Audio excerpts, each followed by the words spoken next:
So, Emma, wife darling, what are we talking about today? Coping with clinginess and general sensory overload as parents. This episode is called 5 Minutes Peace, please.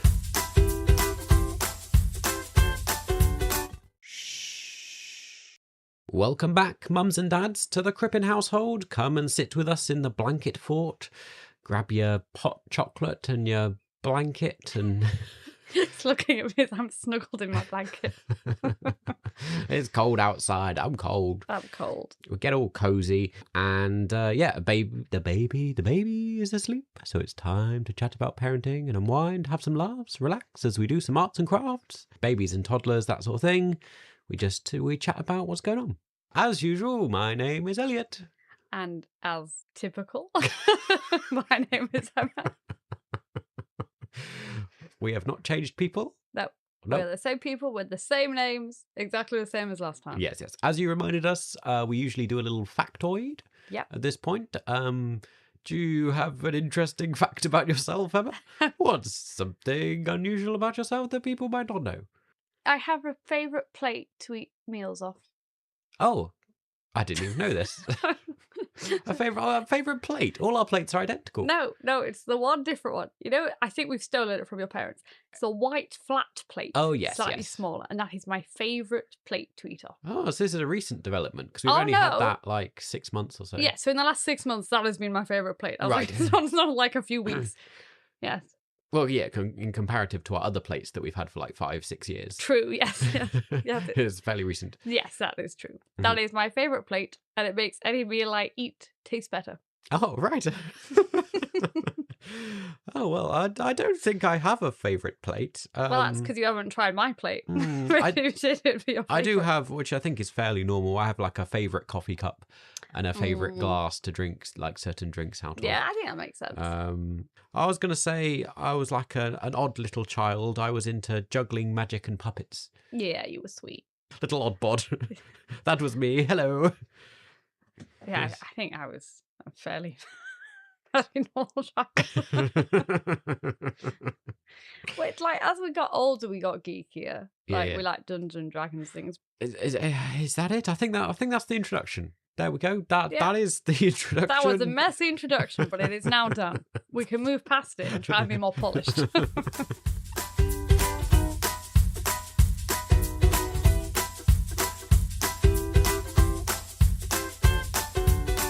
Pudding! Parenting achievement unlocked.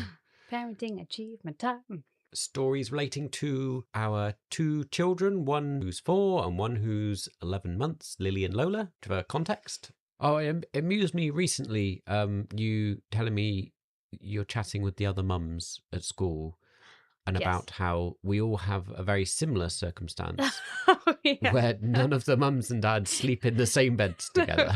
And it's not like we don't get on with our husbands. Don't it's not like we're like... You've been banished to the sofa. No. I was really discussing with the other mums, as you're waiting for the kids. Yeah. I was saying something like, Elliot's normally laid in Lily's bed because the baby's normally in my bed. And they were like discussing it. And we realised basically none of our husbands sleep in the main bed. So one of them was like, her baby also sleeps in the bed. Her son sleeps in his room. And then the husband basically sleeps on the sofa because there's like no space. All in different rooms. Yeah. The other one was like, both her kids sleep in her bed with her, and the husband sleeps in the kids' bed, like in their bedroom.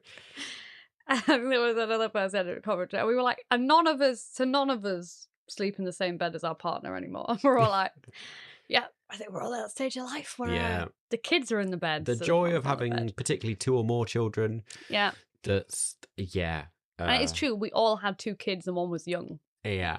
So an actual parenting achievement that sort of highlights the ongoing parenting fail was that recently we stayed over somewhere and like we actually stayed in the same bed. Got to sleep in the same bed. All night. Like the first time. Oh, in weeks at least. I mean, there was a baby between us. There was, but not for the whole night. Only part of the night. Like very unusual to actually end up in the same room at night time. Okay. We're going to get into the meat and potatoes of the podcast. Yep. That is correct. I always liked that phrase, meat and potatoes. Do you think it's because you come from a farming background? Because I always watch a Sunday dinner and I'm like, meat and potatoes.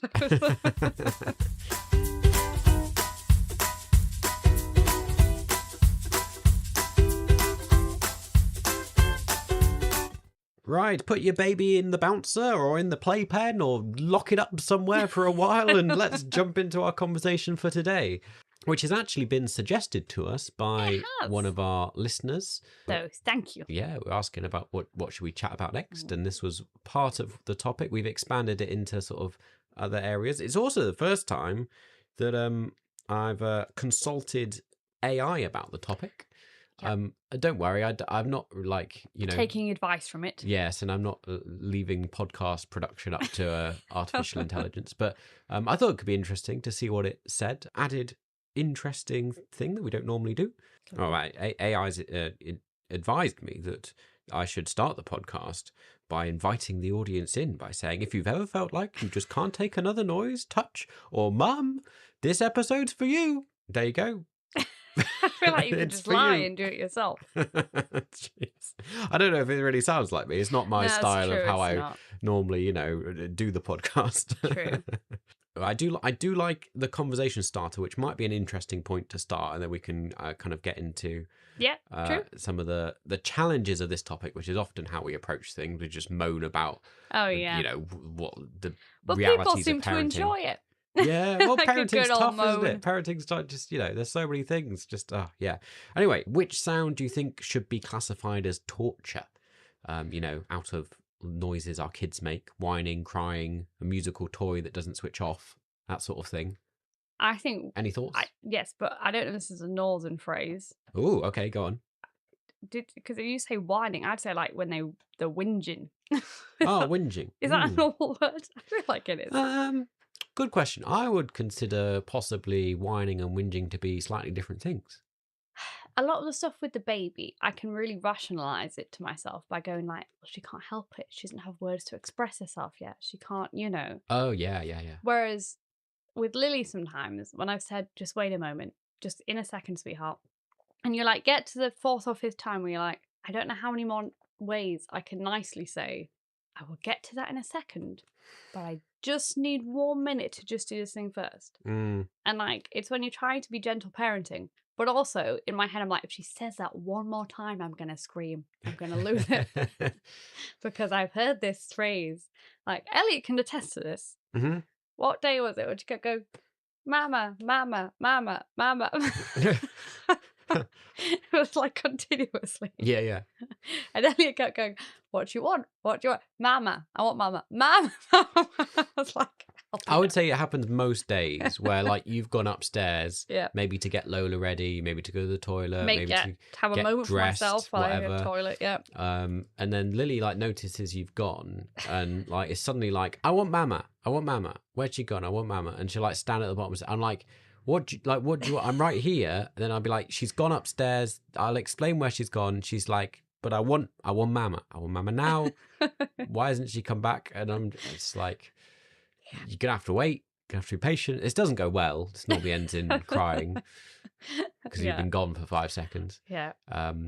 I think that sets the tone well about what we're going to be discussing today, which is just that whole scenario of how you deal with it. I don't know whether you actually answered the question, though. What was it? Like, is that what you're saying, that a toddler saying mama, mama, mama is your thing of what torture is? Yeah, and it sounds really mean, doesn't it? Because it's like, they just want you. But I think that's the one that grates on me the most, because often I'm like, yes, yes. And they're just like, mama. I'm like, yes. I'm answering you, but sometimes she gets so into saying it, she doesn't even like. It's just, I think she wants me to come into the room. Well, it's just irrational, isn't it? Yeah. I don't really like. And you're right. I think I have a lot more patience with the baby, really, because you kind of know she can't help it as much. And I do remember this transition with Lily when she kind of went, became a toddler, and we're not far. We're almost approaching that phase with Lola where you now know she can understand. Yes. And I used to get more and more annoyed, and increasingly so with Lily, because like, I know you can comprehend this. Yeah. I know you're still young, but it's tough when you're like, I know you can like regulate your emotions. And I know you can understand what's going on. But Yeah. So that whinging is the worst, especially because it's not like there's nothing you can do about it. It's just non-stop. Well, I think in a lot of cases there's nothing you can do about it, and that's the problem. That's the problem. We don't often have many toys that make a lot of noises, so we don't often have. You're right. Problem. That question, loud toys that are annoying, we don't have a lot of them. No. And like the TV shows we watch aren't particularly loud either. Like there's not many things we have that I think are that overstimulating. Yeah. Probably because intentionally we try not to. I think people will think, whether you've picked this up through the podcast or whether you know us in the real life world. And what does Bluey say? It's like for real life or something to say. We're quite calm. Like we're quite a quiet household. We're quite into gentle parenting. But outside of that, just generally our household is fairly quiet and calm. And true, yeah. So like we don't add to the stimulation. The kind of overstimulating stuff purely comes from our kids. Yeah. But yeah, I think for me, it's just like when both kids have lost it and they're like both screaming and crying at the same time. And I'm just like, my brain can't cope with it. My brain is breaking. Yeah. We'll get into this, but I think I struggle more with like the audio, the noise overstimulation, and you struggle a lot more with like the physical. Yeah, I think that's probably like, true. Touch stuff, like with them all over you all the time. Is that fair? Yeah, I think that's partly though because they don't touch you. Well, yes, yeah, no, yeah, exactly, yeah. Whereas when they're with you, they're fairly quiet. As soon as you leave, they're both screaming because they want you back. Yes, you have to deal with the screaming. Yes, that's true. Yeah. I was going to say, I remember, it must have been about 2-3 months ago when both the girls were crying because they both wanted to sit on me. And they both were sat on me. And then my mum was calling me. And I answered and she had a problem with her phone. And I had to try and explain that she didn't have a virus, even though she thought she had a virus on her phone. And I remember she kept going like, Emma, because she like wanted me to pay attention to her. Yeah. I remember I finally sorted out and put it on the call. And you were just like, how didn't you lose it? Like, how didn't you lose it with anybody? You didn't lose it with the kids. You didn't lose it with your mum. And I was like, I didn't. But internally, I was screaming. It's kind of what my life's like sometimes. Yeah. Again, we'll get into this maybe later on when we talk about if we have any ideas of how to cope with this situation. Not that we're saying, we're not experts. We definitely don't have any good tips and advice particularly. But we can chat about what we think we do. Yeah. But I don't think we're the sort of people that kind of snap. It's not like we reach a threshold. I mean, it'd be interesting. I don't know whether it's just we've never reached it or just, trying to get us there. But like it does get too much for us. It's just that doesn't express itself in us like suddenly then bursting out. Well, I always have a theory that because my parents shouted a lot and I didn't like that. So I think I purposely do the opposite in that I'm like, I'll never shout at them. Yeah. That's interesting. This episode wasn't intended to veer into gentle parenting, but it's interesting talking about that this is where we've ended up. But then it does annoy me when Lily shouts because when I calm her down, I always go, we don't shout at you. Why are you shouting at us? And I think it's helpful you to have told those stories about it helps paint the picture of what we're talking about, but like what we mean by sensory overload.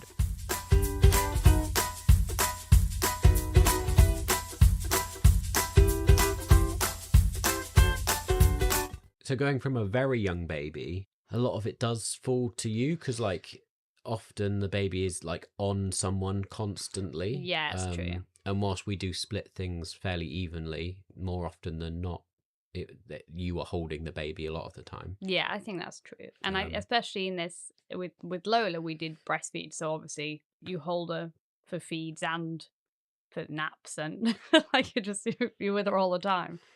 And because Lola was quite sickly, you kind of didn't dare put her down in case she'd throw up as well. So she was like just a constant kind of attachment. Yeah. All the time. Was it different between Lola and Lily? Were you more overstimulated? Obviously, we've got another kid in the house. So there's like an added thing going on there. But in terms of the physical touch stuff. I will say I'm skipping around all over the place. Yeah, I know, yeah. That's fine. What was very hard is like, none of my body is my own at all. Like the baby rescues from me. Lily is like constantly looking up my top and down my top to see where the milk is coming from. Yeah. Why things are happening. I had nipple shields and she would like want to wear the nipple shields and I felt like being like, I don't even get my own nipple shields. Like, Yeah, I don't get nothing is sacred. Nothing is just me. Yeah. Like, and you already feel like kind of, and maybe not everybody does, but I always felt like very sweaty and like I stunk of milk all the time. And I just wanted a shower. And sometimes I'd sit there as Lily was like also looking at my boob. And I was like, it's just a lot. It's a lot of people focused on mummy's boobs. It's just a lot going on today. Yeah. And I try and be nice because I'd be like, it's nice that she wants to know. Like, this is the mum guilt. I'm like, it's nice that she wants to know. It's nice that she's interested. I should just explain. And I would try and be nice about it. But part of me would be like, but could you not look at mummy's boob and touch it? And could you just not? Because then she'd be like, I want to click the breast pump on for you. And I'd be like, no, because you're going to put it on the wrong setting. She'd be like, I want to do this bit. I'd be like, could you not do any of the bits? Could you not help mummy at all? Yeah, that is a particular mum challenge.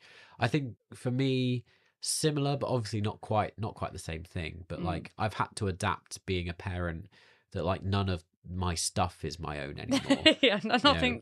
Nothing is sacred. Again, probably because I've come from an upbringing where I was an only child. I had a lot of stuff. I had a lot of memory boxes. Like we had a lot of things, like memories and things we'd made together. Like I was quite precious over some of the things I had, keepsakes and stuff. And like slowly over the years, particularly now with Lola, who just destroys everything. Because Lily was very good. yeah. But I've just had to accept that like none of it will survive. Yeah. Like literally. And if anything does, that's great. I've had to like detach a lot of my sentimentality from these objects. Well, I remember this when we used to do like chuck outs. Yeah. When we were first dating, he'd be like, "Oh no, we'll keep that." Yeah. "Oh no, we'll keep that." And I used to be like, "Why are we keeping all this stuff?" Like I don't retain any of the things that were precious to me pre-parenthood. They're just no longer, they don't exist anymore. Like, and I've had to adapt to that because the kids have taken ownership of all of it. Like a lot of like my electronics, a lot of like little things you bought me for birthdays and things because we were quite childish. You used to buy me like remote control R2D2s and things. Yes, true. Yes, like in the same way you've got a lot of soft fluffy toys and all of them have become the kids' toys. Like they're all now in the toy box. None of them and like a lot of them now have holes in or are broken or once again though mainly through Lola. A lot of it through Lola. Yeah. And it's not the same, but I can see the resonance in if that stuff was my body, that sense of like true. I no longer, it doesn't feel like mine anymore. I no longer have ownership of this is just a shared commodity that I have given up for parenthood. True. I think that's what I felt like a lot. And then it'd be hard because like Elliot would try and hug me and I'd be like, I'm really not. Please don't touch me. Like everyone's touching me, just leave me alone. I think it seemed more natural the second time round. I don't know, it's because I was like prepared for cleanness. I honestly didn't find, some people might, so, not invalidating people's feelings, but I never find that newborn phase too bad. I know what you mean. Like, it's interesting hearing other people's experiences about struggling with that. Obviously, I can't breastfeed the baby, but I don't mind that phase with a baby, even if it's a screaming and whatnot, just like walking around with it. With Lola and Lily, often they'd be quite unsettled and you'd hand them over to me and like, I'd have to like try and settle them down. It could take forever. But somehow I don't find that overwhelming. I know for some people, we've often had this conversation where people find it because they don't know what's wrong, because they worry like they don't know what they're doing. They feel guilty that they're not sure what they're supposed to do. And you kind of just thrown into it. Yeah, true. Yeah. But I don't know. I don't think either of us ever kind of had that. Somehow I find Lily's screaming now as a toddler and an older child more grating than the baby cry. And I don't know why that is. I think it's not an angry cry. Yeah. Because I remember when Lily turned about 1.5 and then it would get angry. And for some reason that would irritate me more. Like something internally would make it. Once again, it's not their fault they get angry. But I think as an automatic response, you're like, oh, they're angry. Yeah. And it kind of makes you angry or it must be some fight or flight thing. That's why I've struggled more this time around with Lola, because trying to get her to sleep, she does do an angry cry. She does, yeah. Like she really fights it, unlike Lily ever did. So it's not just a a crying where you need to rock her to sleep. It's like thrashing and screaming and like a real angry sort of like, why are you trying to get me to sleep? And that I do really struggle with, particularly because I know if I gave her to you, she'd go down in an instant. Yeah, well, this is sometimes just go to sleep. I know come you up- need to sleep. I can see you're tired. I go up to save him. But I think it makes it worse because then he sees Lola. I'm not kidding. It's like within 6 seconds. Yeah. He hands her over. She snuggles into me and it's like, poof, asleep. Yeah. And you can see his face has been like, Yeah. I've been here for half an hour. Yeah. She hasn't gone to sleep. And she's just screamed at me. I know I'm going to mess things up now because we're not sticking to our pattern where we said we were going to get to tips and advice later. Yeah. But I do think this is one of the things that you've got to deal with. And we cope with, I don't know whether we're just heartless, but we cope with it quite well, which is you've got to let them. You've got to like, get used to the other person. You've got to be comfortable with the idea that if you need a break, you need to give them to your partner or, you know, if you've got other support around, hopefully. Yeah. And it might be that they cry more and that it takes longer, but like you need that break. Like, so she will cry with me and we put up with that. And it's really hard because we know we're putting me through more, we're putting the baby through more. It would be so much quicker and easier if I just gave her back to you. Yeah. But like that would mean then you're doing everything and then you would get that thing of like you and always have to do it. I also think it kind of, it teaches the baby almost that like, oh, don't worry. If I cry for long enough, Mummy will come and put me to sleep. And I want to be like, well, no, Daddy will have some nights where he's putting you to sleep.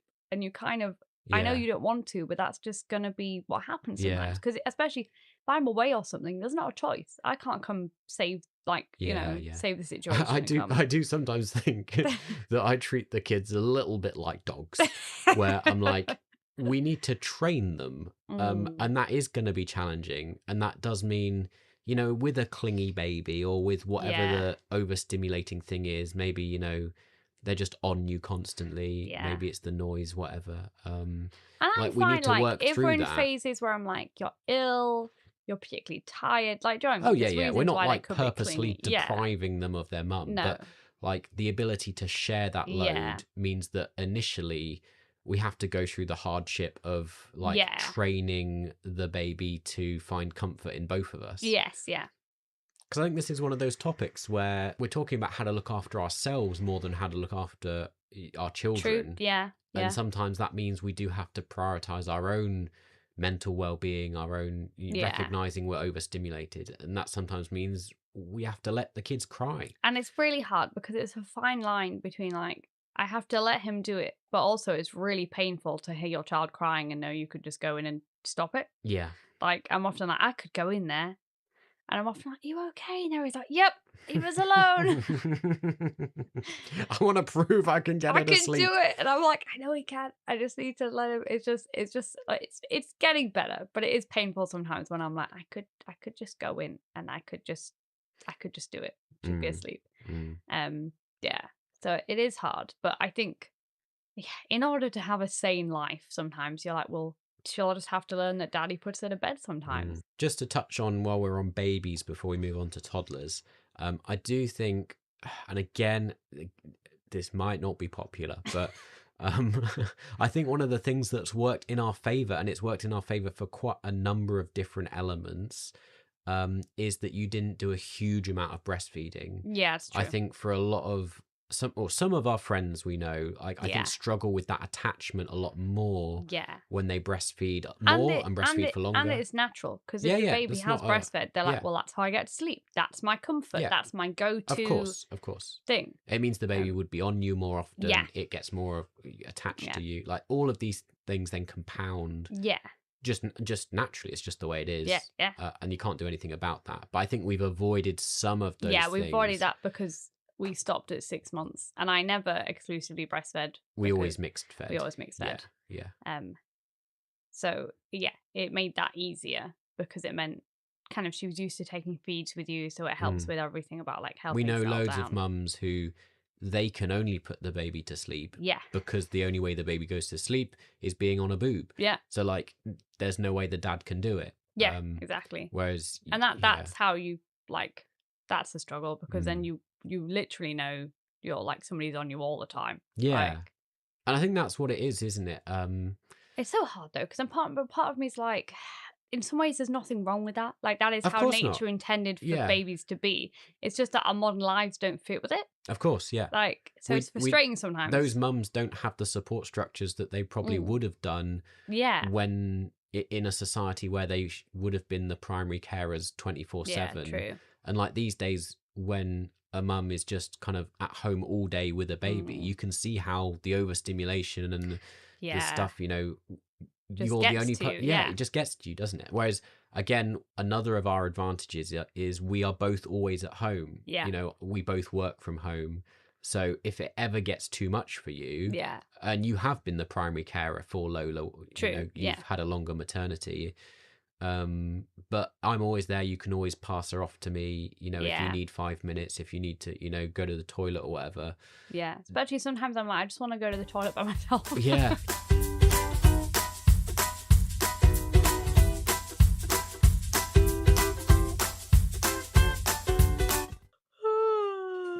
No yawning, Emma. This is the little bit in the middle where we've got to tell our listeners all about to clickety tap the buttons. Please do get involved. Follow us on social media. Don't Wake the Baby _podcast on YouTube or on Instagram, or please follow us on the TikTok. And my little old man, you're more up with the TikTok. I am more up to TikTok. Yeah.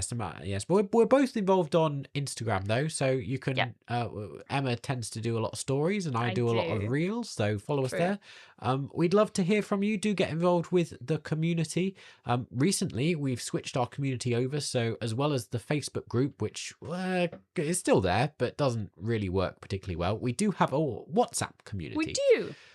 So we would encourage you, if you'd like to chat with us directly, if you'd like to link up with other listeners and share mutual support, chat about episodes, or just generally, you know, share how parenting is going and find connection to other mums and dads out there who are listeners, then you can join our WhatsApp group. There's links to that on our website about how you can do that sort of stuff, you know, the things.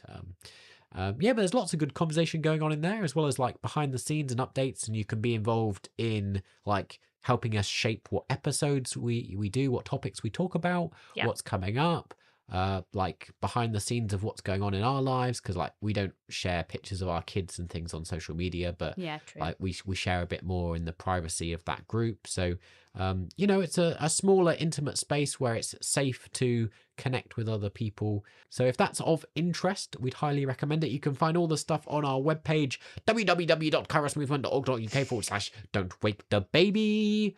And that is because we do this project in partnership with the Kairos Movement, which is a sort of faith-based organization within the Methodist Church, a grassroots movement of people exploring spirituality in new and different ways, mostly online and discussion based. You don't have to know what it is, or you don't have to be involved, or whatever. Do whatever you want. Just so you know, like where we get our support from and where we get our oversight and funding and other bits and pieces from to do this project. Is that everything we need to say? I think so. 5 minutes, peace. Please.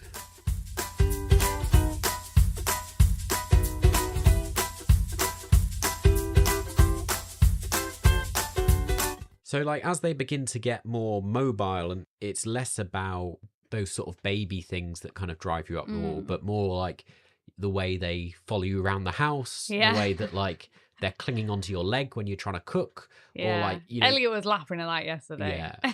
And again, it's like it's different for both of us, because like I can put an activity out or put something interesting, and Lola will just, you know, and Lily would as well. She would just be engaged with that, and I could cook quite happily by myself. Whereas if you're there, they're all over you. I never cook by myself. I either have to hold Lola, or Elliot was laughing yesterday because you were sat with both the girls in one room. Then Lola was like padding into the kitchen, which I'm used to hearing a little creature follow you, like, oh, where you gone? He came behind it, and then he was laughing because like I was stood at the cooker. This little creature was like grabbing my legs, like trying to climb me to be like, pick me up, do something with me. Because it's also like adorable. Like it's so nice sometimes when I hear her padding through. I'm like, oh, she's looking for me. Like it's a mixture of cute And then sometimes when you're like, but I just wanted to cook in peace, alone, with nobody. Yeah. So I think the problem is it also depends on my mood, because sometimes I'm quite like, oh, they're adorable, they love me so much. Sometimes you're at a point where you're like, please get off me. Please just let me breathe a little bit. Especially because I think if you listen to our last episode when they were both ill, they were just like, they didn't even want to sit on me together. They would just try and push each other off me for one of them to be sat on me. And I'm like right there being like, come on, come have a huggle with me. Yeah, and he kept going, who wants to come on Daddy's knee? Come on. Like, nope, neither of them want to. And like, yeah, that's one of the ones where we gave in. You had to beg them. You had to be like, you have to get off Mummy. She hasn't eaten. Yeah. She cannot eat a meal with you both laid on her. And sometimes, if we were to take our own advice from earlier, I might literally physically pick one of them off your knee and like take them upstairs, and they would be screaming. Yeah. But I would then like try and settle them down. We'd have a nice time upstairs, have some space, and then come back down. But sometimes, sometimes we're like, just let them lie on me. Yeah. Like it saves the trouble. That's too much work right now. How much energy have we got? To fight this going on. But I think that's, again, it's all credit to you as well, because like you say, you have an awful lot of love for both kids, and in some ways I think this is one of those areas where we slightly embody the other gender stereotypes, as we sometimes do in our parenting roles. Not that stereotypes, like, you can do whatever you want in life. But, like I was just noticing how on the AI thing about what we should talk about was suggesting a conversation about the paradox of like loving your kids but also wanting space from your kids, and about sometimes that, like, the emotional drain as well. And sometimes I think parents feel guilty that, like, I love my kids so much, but actually right now I need some space from the ones I love. Yeah.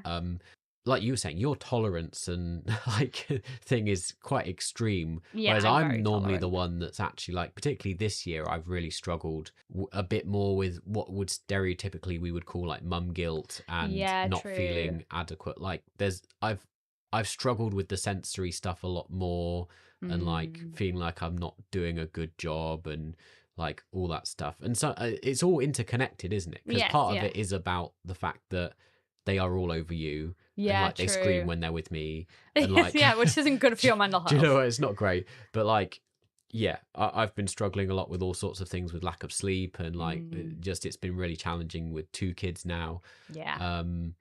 So I think I have a lot more of those common thoughts of feeling like I want space from these kids, and then feeling guilty of like, but that's, I feel bad that I want space from, because we're both trapped inside with the kids all day long. Because that's again the downside of what we were talking about earlier, is often mums feel a bit jealous or whatever of, a dad that gets to go out for work and leave the craziness of the house. But we are often both trapped with it. Yeah, true. And you just deal a lot better with it than I do. Yeah, I don't know if it's also just because I grew up with a big family, so that I've always had a lot of noise and not much personal space. And that's a good point. I just wonder if that's almost, I'm accustomed to that.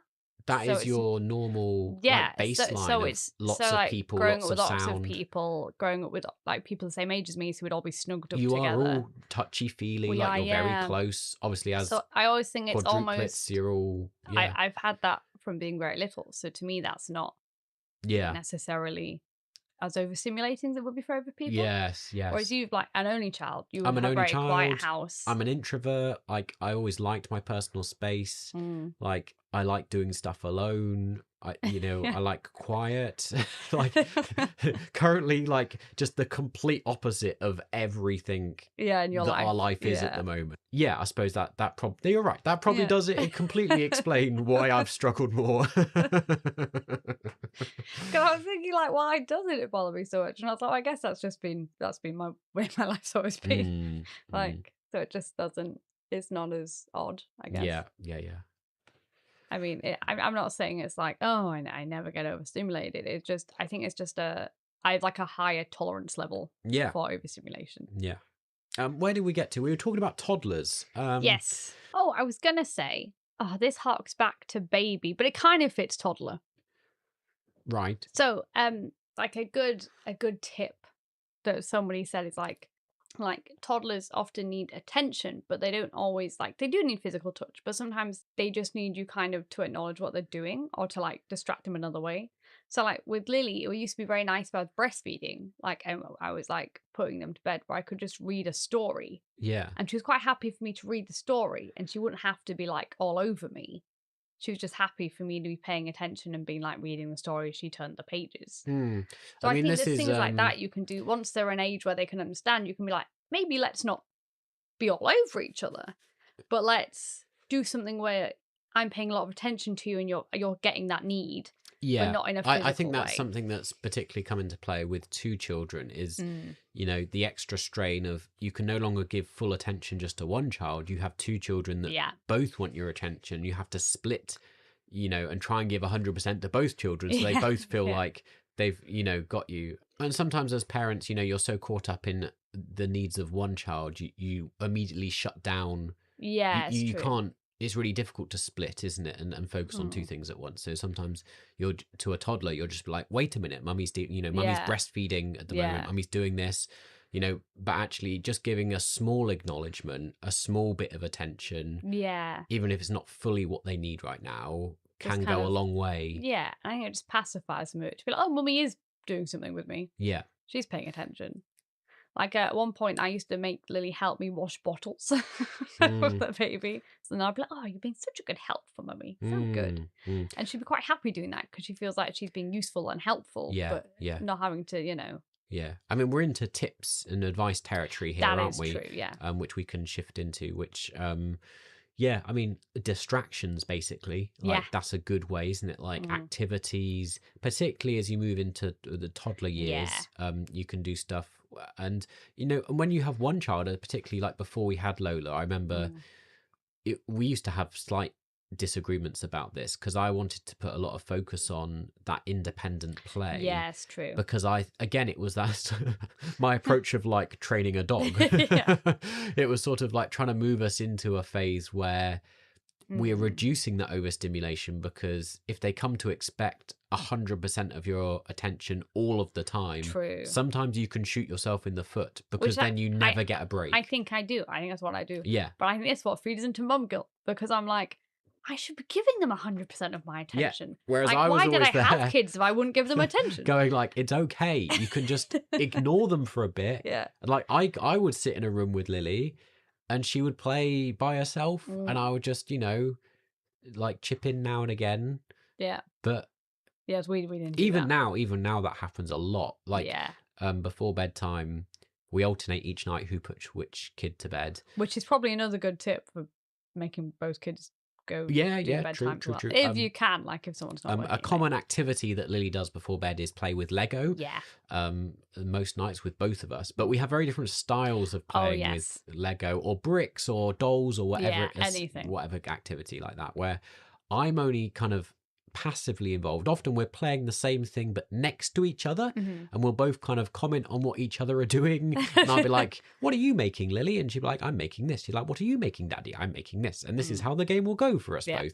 Whereas you two are like very involved in each other's game. Well, we don't even really build with the Lego. Ours is entirely character based. Oh wow. So like we literally have like the little Lego figures, and whatever you've built the night before is what we play with normally. And then I think she also knows Mummy's not fantastic at building Lego. And we literally just talk the figures to each other and they do stuff. And so ours is like more like a play. Imaginative play. Yeah, where you're like, this character's going to do this, or your character's going to do this. And so you have characters. Story-based. Yeah. Much more story kind of role play. And actually they do, like both kids, like they play very differently with both of us. They relate to us very differently. You know, like we've often said before, like they do come to you for that comfort. Yeah. You are the like main caregiver. Yeah. And I don't get too caught up in the fact that like neither of them will, like they do sometimes, but most of the time they won't come for me just for like a hug and a cuddle. Yeah, true. Because they want to be comforted. Like, but they will both come to me if they want to play. Yeah. And, like, they want to be entertained. If they want to do something physical, something fun. Like, like, and that isn't actually my kind of cup of tea all the time. I'm not a dad that's really into all the physical play, but that is That's how what they their want. primary way of Yeah. what they want from me. So, I kind of just lean into that. I think it's a problem for a lot of mums because we're their comfort. We are the kind of person that they will be most tactile with. Yeah. So I think if you are going to get kind of overwhelmed, it is going to be because they're like, I want to lay on you all the time and I want to touch you. Or with toddlers, once you get to the point where they're chatting and speaking, Yes. it's the same thing, isn't it? Often we'll find Lily will talk incessantly to you. Oh, yeah. And she often does now with me as well. I mean, Yeah, Lily's moving out of the toddler phase, really. She's 4, but particularly, maybe a year ago or so, like, often she wouldn't like do a lot of that chatting with me. So like I would get some peace and quiet, whereas with you it would just be incessant talking. Yes, true. It was so incessant. It'd be like she'd tell you a whole day, but kind of right from start to finish, but with every single little detail that happened in the day. It's like, then I put my shoes on, then I went outside, then I saw this outside, and you'd be sat there like, this is very interesting, quite intense. Yeah. And of course, depending on the age, often it's in like toddler speak, where you've got to try and interpret it because it's kind of a bit, mumbled and not fully pronounced yet. Yeah. And they will get frustrated if you don't understand. So like you've got to engage your brain 100%, trying to decipher what it is they're telling you. Especially, it's fair enough when they're a bit younger, you can give kind of, oh yeah, interesting. Yeah. I would do that a lot. Yeah. A lot of it, I'm just like, well, it's just the way they are. Like a lot of the time, I don't know if that's good advice. I'm like, it's not really helpful. But anyway, that's a bit that's going to have to go back into the earlier bit of the episode. So let's switch. I'm so sorry, future Elliot. Let's switch back into our bit. Again, this is going to be a shorter episode. It really hasn't been. No. I don't even know if it's any good. We're going all over. I think we're covering a lot of good ground. It's just messy. Yes. Okay. I think this section's going to be short anyway because I don't know that we have a lot of good tips and advice. I mean, looking at what AI said, it did just confirm what we were saying, like just validate the favourite parent thing without competing. It's not actually provided any advice for how, when your kid says, no, not you, daddy, like what you actually do. It's not given me any advice for that, which is no good at all. Right, let's see. What other advice have you got, AI? Because we are coming up blank. What can we do? Well, I think like what I worry is so hard because I think especially people told us, didn't they, non-stop when Lily was little, they kept saying to me, oh, well, you won't be the favourite parent forever. When it changes, it'll feel different. And I remember I kept being like, every year, it's the same.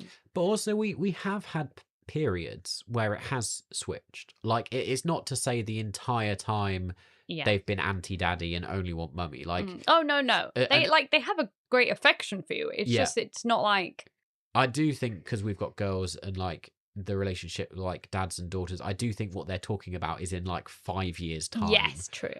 Not just like the way people immediate... said it to me, they acted like it would be soon. And I'm not saying I don't like, well, I do sometimes like being the favorite, really depend on the situation, but it's when they used to say it to me and I'd be like, well, when but what I was gonna say, in those short periods where the girls have come to me for stuff or whatever, or been more thinged with me, like that's not made you feel jealous. You've not been like, oh, I miss this. You've been like, oh, that's lovely for Elliot. Yeah. I could be like, because I feel terrible. Like sometimes it's when they go, I don't want daddy. And he sat right there. And I'm like, what a way to hurt someone's feelings. So like if Lily goes to him, like one night she said like, I want daddy to put me to bed. And I was like, well, that's really nice. Like that's really nice you want daddy to put you to bed now instead of me. Like one day she wanted to go out with you instead of me. She's like, I want daddy to take me out today. Yeah. And I was like, great. Like, so there is hope. Like, there is. If you've got a young baby at the moment who's very clingy, like, we've not yet got to the point where it's like completely flipped or anything. Yeah, no. Like, obviously, most of the time you are still the go-to. Yeah. But it doesn't stay that same level of clinginess forever. Say, and it's also not like, when they're ill, they both want me. But we have quite a happy, other than Lola, obviously, she's young, she wants mummy. But with Lily, which means you can see the future of Lola. Yeah. She's like generally very happy having a day out with daddy. She's very happy, like, do you know what I mean? If she gets to pick, she often would pick mummy. But she's not like, she's very happy just spending time with you. I mean, looking at this is one of the pieces of advice, it suggests mental reframing. Remind yourself this is temporary, it's developmental, and it's not a failure of patience. Like things will change. Yeah. And it's not anything you're doing wrong right now. No, true. That often this is just the developmental stage, Yes. a child is in. True. If they're coming to you and being very clingy, that's often because that's what they need. Yeah, true. Which I know in the moment won't make me feel any better. No. But it does sometimes, or I just tell myself, I'm like, they can't help it. Yeah. Natural. Yeah. Okay, so let's switch gears a little bit in talking about then. Okay, so trying to avoid some of that guilt, but actually cope with that need, having to do some of that sometimes. What are some coping tactics to cope with some of the overstimulation, whether it's noise or touch or anything like that? You often have your headphones in. Yeah, I mean, we've mentioned this before. I'm a big podcast listener.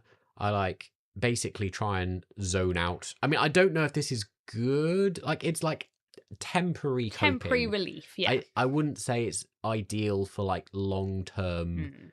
But yes, a lot of this year I've been just because you can't physically escape the space. I can't get out.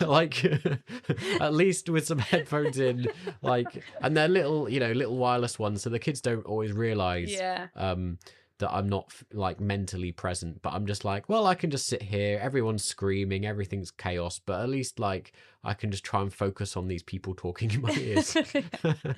And I must admit, I do use that now for if I'm putting Lola to bed and she's a bit unsettled. I think it does help me keep calmer. It's not even just it's just noise really, but having something else to focus on rather than the crying. I mean, it's interesting, isn't it? Because this is almost the opposite of what you might expect. A lot of the advice is trying to carve out time for sensory downtime, finding some space, however brief, to go and try and get away from some of this stimuli. And actually, my main advice is adding another thing on top. Do you want me adding another sensory thing on top of it? But I guess it depends what's restful to you, doesn't it? Yeah. But yeah, do you find do you sometimes feel like you need to just go and sit in a quiet room and just decompress, or just get away from everyone touching you all the time, or yeah. I mean, I think one of my main things I do is I have an internal monologue where I'm going they can't help it, they can't help it, they can't help it. Again, this is a bit like my headphones. It feels like a good temporary. Yeah. This doesn't feel like a very good long-term solution. No, but I think because I know it won't be that forever. I just tell myself well, she's a baby, she can't help it. Yeah. She just wants you. And I think almost that internal monologue when they're getting over the top just helps you to remember they're very little and they have emotions and they just need you sometimes, and it's difficult, but they're tiny, there's not much you can do. But yeah, I absolutely, this is also what is maybe a good hint. I had a night away with my sister Kirsty. We went to Liverpool to see Andre, and that was so nice, just having one night. Ladies, I mean men too, if you're overstimulated and you can leave the baby with somebody overnight, it's because I wasn't even gone that long, but just having one night in a hotel where I could drink wine and just turn off, I didn't have to think about anybody else but myself, was so nice. Even now when I get a bit I look back at those pictures and I'm I'll do that, I can do that again one day. I saw an article about this recently. I'm really struggling to remember the exact words they used, but they were saying that actually an awful lot of parents are struggling with a super high level of constant overwhelmingness. Where they're sort of just, I can't remember how they described it, but I really resonated with how they were just saying that sort of going through the motions of life at this constant heightened state. You're aware of everybody's needs all the time. I don't know, thought process is up here. You're I'm super aware of what's happening. Just overwhelmed constantly. And I look back on, my birthday week away, which is a highlight of this year. Yeah, I too look back on stuff like that, and you return to your happy place. But I would say again, I don't know if this is a good I mean, it's a good tip, but I feel like we're falling into that trap of like short-term life. We are becoming so overwhelmed with it that we need like a full break away to recover. Where really, and we've been advised of this many times and never succeeded in managing it, is to build in a regular rhythm of, you know, like once a week we both go out and do something we want to do on our own without the kids. You know, an activity, a club, I a managed meetup. that before I had Lola. I used to go to the gym. You used to go to your weights class thing, and that was like nice. something you could do away from everyone. Or like date nights and things. Like a lot of people recommend keeping up that regular rhythm of just a short amount of time every week to rather than what we've done, which is just struggle on, get to the point where you kind of you've reached your limit, and then we're like, well, we're gonna need like a weekend away. Because gonna need something. I think we struggle though, because like we need childcare, and it's just challenging. Oh yeah, it's super challenging. But also recently had my nails done, and like you spend an hour just sat there having and it's so nice. I'm like that. You know, there's like retail therapies there. I'm like, it is when you have like a beauty treatment done and you can just sit. So this is an interesting thing to see if we fall into the stereotypes again or not. Yeah. True. Do you like, can you, even though it's like an hour away, I remember it took a long time and I was left with both kids like near bedtime. It was, oh dear. Yeah. Like, were you able to fully like relax and like enjoy that? Yeah. See, that's interesting. Whereas like when I go out, the occasions I go out to like work meetings and stuff and actually get to leave the house, I'm not going to do something particularly fun, but at least I'm escaping. Like it's like an escapism, you know. I do have that guilt thing where I'm like, I've left both kids with Emma, she's going to be like struggling on with them, and I'm here enjoying being able to just sit with a coffee in a meeting. Yeah, and I don't know that at all. I think I did when Lola was younger, but now I'm like, this is great. I was talking to the other mums about this, because one of them in our friendship group, her little girl's just started nursery, and she's like, I don't know what I'm going to do. I'm going to feel so bad. And me and the other mum were like, oh, we love it. Like, and I said, it is hard initially. I said, but you get to a point and you're like, great. Like today I don't have to. And it's like, I do still look at my phone and the nursery app occasionally. But most of the time now I've got to a point where I'm like, well, that's great. All day I don't have to think about that. Yeah. Like I can just section it off till the time comes around when I'm going to have, you know what I mean? Have the kids again. Which you're right, probably more of a man thing. But yeah, I'm quite good at switching it off and just being like, cool. It's just me. Great. Yeah. It's interesting. Again, I see a lot of mums who really value like taking a break when dad gets in and they go and have like a long bath and things to decompress. But that's never something that you've ever There's no way I'd have a bath by myself, is it? Somebody would have to come we could arrange that. Like, but you've never been like, I really need to go for a bath now. No, that's true. Like, it's just interesting. No, I mean, I'm not saying I wouldn't enjoy it. I'm just saying I think often the screams of the children outside the door, I think, would be worse.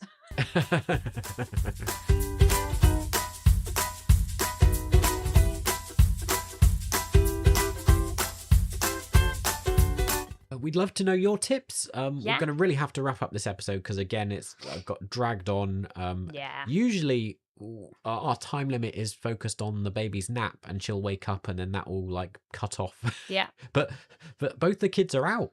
Yeah. One's at school, one's at nursery. So we've not got anyone to tell us to stop talking. So we've just kept going. Maybe this is another tip. Like once you kind of have regular childcare, which I know it's because you're working, but I often use my time working to relax. So I'm just going to enjoy sitting and doing my work and drinking a hot drink and like, you know. Yeah.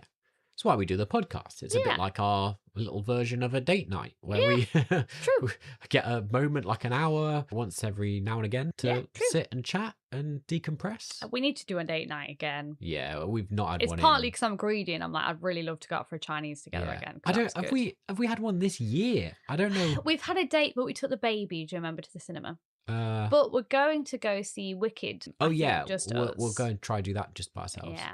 Oh, that'd be fun. Yeah, cinema date. Yeah. Be like young teenagers. Right, okay. AI tells me I need to tell you it's okay to need space from the people you love most. Oh, definitely. Yes. As you've heard, I have no guilt about it. Optional closing reflection. We talk a lot about giving our kids comfort, but sometimes the best gift is showing them how adults care for themselves too. That is true, AI. There we I go. feel like AI could be like a character. Well, Like a little robot Yeah. in the corner that goes, the best thing is looking after yourself. Let us know if you've liked the little AI bits in this, so we can discuss whether we can do that again, or if that's Our third host, not a good idea the or robot. not. But thank you for joining us in the blanket fort today. Yeah. This cozy winter day. I hope you've enjoyed it. A bit more of a slightly serious conversation, I suppose. It'd be really fascinating to know how you cope with all this stuff, whether it affects you or not, whether you relate to what we say. And my main thing, use it as an excuse to go out somewhere and have a break. Like, if you're feeling tapped out. Yeah, I mean, do make sure you've left someone with the kids. Oh, yeah. Somebody you trust. But I'm saying, I think a lot of mums don't want to take time to Don't be themselves afraid for standing up for because they yourself. feel guilty. They're and like, saying, oh, no, "This is what I don't need." want to because it'll inconvenience someone. I'm like, well, do it. You tell your Just man, do I it. need a break. I need a break, mate. Come Yeah. on. I'll just do what I do. And I'm like, look, I've booked something. Oh, yeah. God bless, sleep well, and until next time, Don't wake the baby. yabba dabba doo. That's not... You're going to get copyrighted. You can't do that. Do you even know what it's from? We won't get copyrighted. What's it? It's fine. Do you know what that's from? Scooby Doo? No, it's from the Flintstones. Flintstones. I knew when he did it. I was like, he does not know the show.